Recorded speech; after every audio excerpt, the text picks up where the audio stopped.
Laffer curve. Laffer curve बहुत ही important है GK point of view से।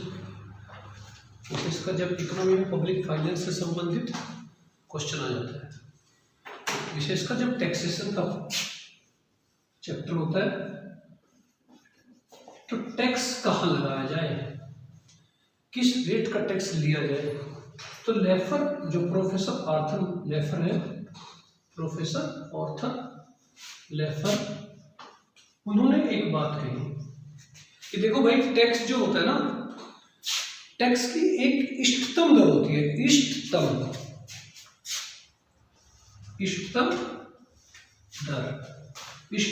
को इंग्लिश में कहते हैं ऑप्टिमम रेट, या दूसरे शब्दों में कह सकते हैं आप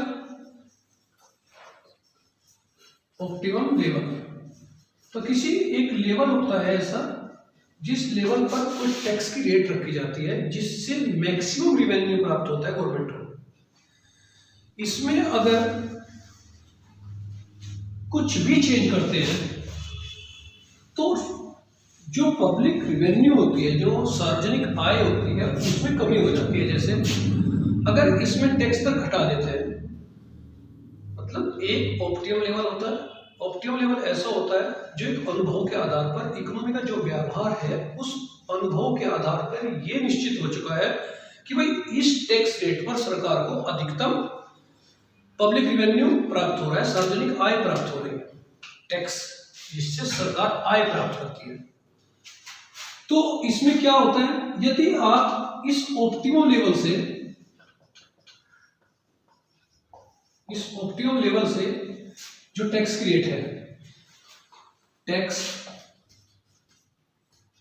ऑन ऑप्टिमम लेवल, कोई भी जो भी ऑप्टिमम लेवल है, यानी कि जो आपके अनुभव के आधार पे आया, जिसे इष्टतम दर कहा गया, इसमें अगर कोई भी चेंज करेंगे, कैसे, देखिए, यदि टैक्स रेट कम कर दें, मान लेते हैं 30% का कोई टैक्स रेट है, वो ऑप्टिमम लेवल पे चल रहा है। यदि आपने इस टैक्स रेट में कमी कर दी तो होता क्या है कि बहुत सारे लोग टैक्स दायरे से बाहर चले जाएंगे। टैक्स दायरे से बाहर चले जाएंगे, लोग टैक्स नहीं देंगे, बहुत सारे लोग, जिससे क्या होगा, रिवेन्यू कम प्राप्त होगी सरकार को। उसी तरीके से यदि आपने मान लेते हैं 30% की टैक्स रेट रखी हुई है, ये माना हुआ है, ठीक है, ये ऑप्टिमम लेवल हमने माना हुआ है समझने के लिए। मान लेते हैं कोई टैक्स रेट 30% से आपने बढ़ा दिया, तो क्या होगा, इसमें भी रिवेन्यू गिर जाएगी। क्यों गिर जाएगी? क्योंकि ढेर सारे ऐसे लोग होंगे जो टैक्स दे रहे होंगे, लेकिन जब उन पर टैक्स का बोझ बढ़ेगा, टैक्स बढ़ा, टैक्स बढ़ने से उनका जो एक प्रॉफिट है वो कई हद तक, लाभ है उसका कम हो जाएगा। जब लाभ कम हो जाएगा तो सीधी सी बात है, उसे एक अंदर से उदासी आएगी, भाई उसके प्रॉफिट में से सरकार का हिस्सा बढ़ गया, तो उसे एक उदासी आएगी, तो उसके रिजल्ट में क्या होगा, सीधी सी बात है, प्रोडक्शन कम करेगा। बाद में प्रोडक्शन कम करेगा, जब प्रोडक्शन कम करेगा तो इनकम कम होगी। तो इसमें क्या है, टैक्स बढ़ाते ही देश का प्रोडक्शन कम हो गया, इनकम भी कम हो गई। बस समझे, इस बात को लेफर ने एक ग्राफ के अनुसार बताया है, जो लेफर कर्व के नाम से प्रसिद्ध है। जैसे ये y एक्सिस है, ये x एक्सिस है।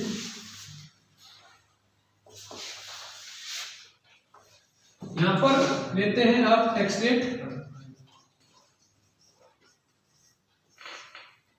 ठीक है, यहां पर लेते हैं रिवेन्यू y एक्सिस पर, यानी कि पब्लिक रिवेन्यू, जो सरकार को आय मिलती है टैक्स से।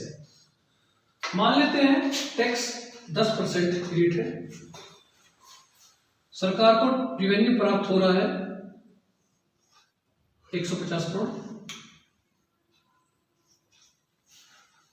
फिर 15% की टैक्स रेट की गई, बढ़ाई गई, क्योंकि इससे क्या हो, कुछ लोग दायरे में और भी अधिक टैक्स के दायरे में आ गए। तो जैसे ही 15% बढ़ाई गई तो मान लेते हैं इसमें रिवेन्यू हुई 200 करोड़। ठीक, अब अगर 15 से 20 करते हैं टैक्स रेट, 20 कर देते हैं तो रिवेन्यू हो जाती है 230 करोड़। यदि यहां से भी टैक्स रेट बढ़ाते हैं 25 बढ़ाते हैं 25% टैक्स रेट कर दी जाती है तो हो जाती है 300 करोड़।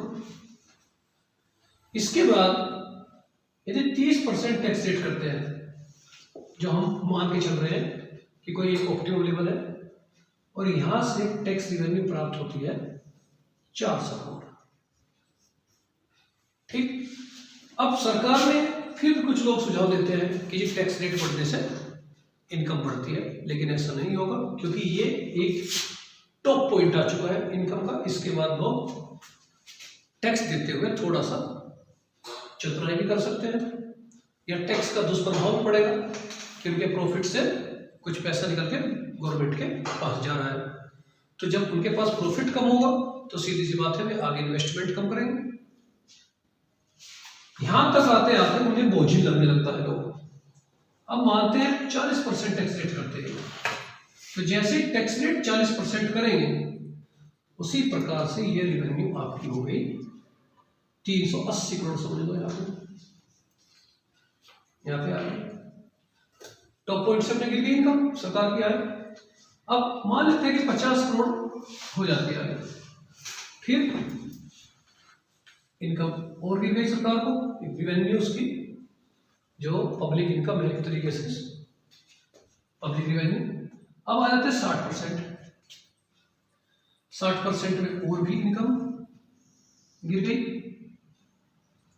अब मान लेते हैं यहां पे ये 100% है, यहां पे 80% इनकम हो जाती है। वो टैक्स रेट 80% हो जाता है टैक्स रेट। तो टैक्स रेट जब 80% हो जाता है तो मान के चलते हैं कि 220 करोड़। तो टैक्स रेट आप देखिए, टैक्स रेट बढ़ रहा है और रिवेन्यू इधर गिरना शुरू हो गया। इस समय यही हो रहा ना, अब देखो ये क्या है, गिरना शुरू हो गया ना, इसे यहाँ पे शो हो रहा है ना, ठीक है। तो जैसे जैसे टैक्स रेट एक ऑप्टिमम लेवल से आगे बढ़ रहा है उसी तरीके से रिवेन्यू कम होती जा रही है। फिर ये 90% हो गया टैक्स रेट, भरमार टैक्स लगा दिए गए, तो उस समय क्या होता है, ये घटके मानते हैं ये हो गया 140 करोड़, इससे भी 10% से नीचे आ गए इस रेट पे था। अब मान लेते हैं 100% टैक्स रेट लगा दे, तो अगर कोई आपसे 100% टैक्स लेंगे तो कोई काम करेगा क्या, सब काम करना बंद कर देंगे। तो रिवेन्यू क्या हो जाएगी, यहाँ पे जो सो रही है पब्लिक रिवेन्यू, जब काम ही नहीं करेंगे लोग। अगर 100% टैक्स रेट हो जाती है तो ये हो गया 0। ठीक, अगर इन सब पॉइंटों को आप मिला देते हैं तो ये क्या मिलता है, लेफ्ट।